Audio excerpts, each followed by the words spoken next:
I've had a few people ask me if I look at hunting big palmetto flats or um, palmetto transition lines where I can see a long ways during gun season, get up high in a pine tree or something, and be able to shoot for 300 or 400 yards. I've had people ask me basically that question, or if I seek out thick palmetto patches, if that's something I look for. So today we're going to talk about that and different scenarios to where I would possibly hunt palmettos from a high tree so I could shoot down into it. So let's get into it. I don't know if you can tell by the camera or not, but it's storming bad. So hopefully I keep power. Um, that lightning is popping. So going to large palmetto flats, you know, 6, 7, 800 yards across, maybe real big palmetto flats, and anywhere I would hunt or have hunted, they burn every so often. So I'm assuming the questions, would be for waist high palmettos or something to where you're going to be able to see down into it and see a deer. I've hunted those type situations a little bit, but very rare.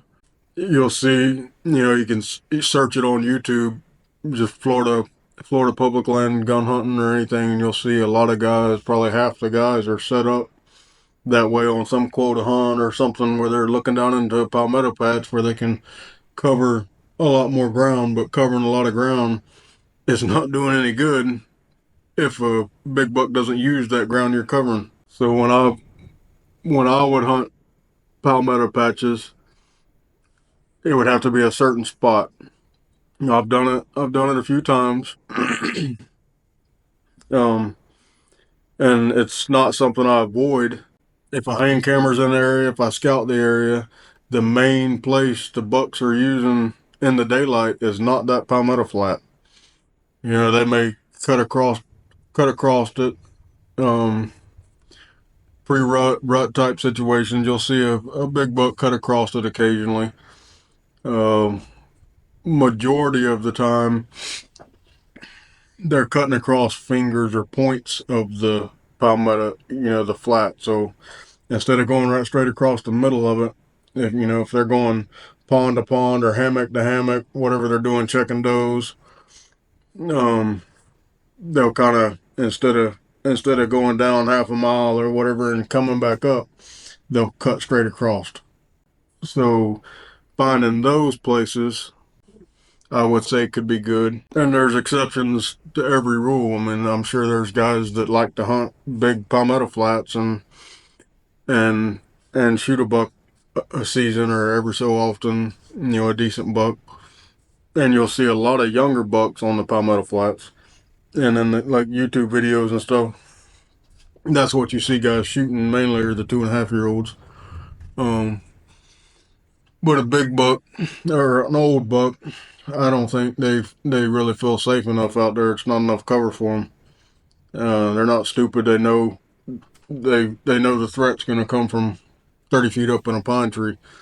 So they're not out there just frolicking around. But where I will see them, and especially early season when they first start splitting up and things like that, and they're kind of making their new home range, I'll see them cut across the fingers. If you had let's say it was a 30-acre palmetto flat, it's got it's like a almost shaped like a spider or something. It's got little fingers of palmettos that run up here and there, and where you can shoot a long ways. You might be shooting 200, 300 yards, 400 yards. So places like that would be good if you didn't have a. I would consider that a secondary setup if I couldn't get to, for a couple reasons. If I couldn't access where I thought I needed to be where the buck was, then I might would set up in that where I could cover a lot of ground. And even if I didn't shoot one, I might see something and learn something and be a more of an observation type sit with the chance of potentially shooting a big buck. Another reason that I would set up like that would be if I haven't, that lightning is popping. Would be if I haven't scouted. I'm going into a place blind, or I'm out of town, on vacation. I'm out of town working. I get an afternoon to hunt, something like that. And I'll go in there and climb a tree to where I can cover some ground. Um, but as far as seeking it out and something I really look for, like a lot of guys do, no, I don't. I don't see many big bucks in the daylight out on Palmetto Flats, and a lot of times there's not a whole lot of variety in the feed sources. Deer like a lot of variety, and you get out there in the Palmetto Flats. A lot of times that's what it is: palmettos and some a few weeds or something here and there. But it's the palmettos have basically taken over. So I don't think it's a area where big bucks just spend a lot of time.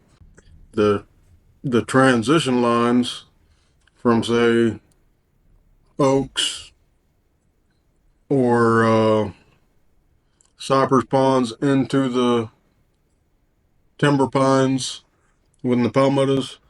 I'll hang cameras sometimes inside of a cypress pond and catch the big bucks avoiding the palmetto flats. So they're 30, 40, 50 yards into the cypress ponds, traveling parallel to the transition line basically, and avoiding going across the open palmetto flat. And I see that even when it's not hunting season. So I'm sure if there was pressure, it would be even they would avoid the open palmetto flat even more. But it's not climbing 30 foot in a tree and trying to shoot 300 yards and all that stuff is not my cup of tea. I like close quarters. I like thick. I like swamp. Now there's times, especially early season or when it's real cold. I have seen bucks, and I'm not talking about Florida boy cold where it's 45, 50 degrees. I'm talking about teens or 20, in the 20s when we have them real cold, big cold fronts that come through every 5, 10 years.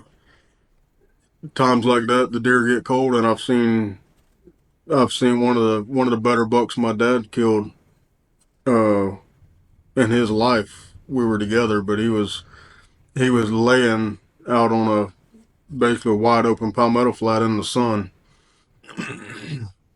for the warmth. So I've seen him do that, like come into a palmetto flat once the sun gets up, say 9 o'clock, 9:30 or something. I've seen him come into a palmetto flat and lay down, but that's only when it's freezing cold, like the ground busted and there's ice everywhere. If I had, like, I'm assuming the people that asked me this question probably live near management areas that are majority oak hammocks, um, pines, and palmetto flats, cypress ponds, that type of terrain. People like to set up on the palmetto flats where they can see a long ways, but I don't feel like it necessarily increases your odds a whole lot. If I was in that situation and gonna hunt one of those places, then I would come off the open palmetto flats and find where the bucks are traveling in the cypress pond, or they're in that thick area where they're moving around, and I'm not trying to catch that minute or 2 minutes of a 24-hour day where he's cutting across the palmetto flat. I want to be where he's at more often than once a week or something.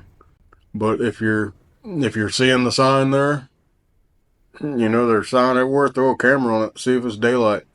I mean, you never know. There's exceptions to every rule, but as a rule, I avoid real open areas like that in pressured areas.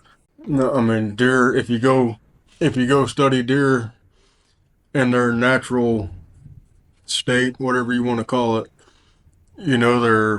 they're creatures of the open. They're always, a deer wants to be out in the fields. They want to be, um, They want to be out in the open. They don't want to be crammed in that thick, but they have to for safety.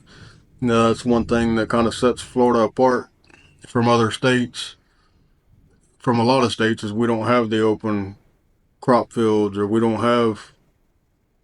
Some places have clear cuts and stuff, but we don't have a lot of the open areas like other states do, and that hurts us as far as observation. But we can shine at night in a lot of our management areas. So that may be something to go do if your management area is open to shining. Ride around with a spotlight and locate some deer. See where they're at, and then go scout it. Look at the feed time in the moon phase, and you'll learn how to pick your time to go shine when the deer be moving. If I'm shining if I'm shining a heavily pressured management area, I don't want to shine on the major feed most of the time because that's when all the does and yearlings and everything are up feeding. But anytime there's a good rain coming between dark and daylight, that's a great night to shine because deer will get up and move a lot and be comfortable before the rain. Because once it rains, the predators can't smell their scent and trail them up to their bed. So they're a lot more active before rain. If it's going to rain at 2 o'clock in the morning or something like that, or if it's going to rain at 10 o'clock at night, then go shine from dark to 10. But bucks will move a lot more before rain at night because the predators, they can go back to bed, and then it rains all their scent out, and the predator can't smell them, can't trail them up. I hope that was somewhat helpful. You can let me know what you think in the comments. Guys that have hunted Palmetto Flats and had success doing it, feel free to comment. I'd love to hear your experience, and we'll see you on the next one.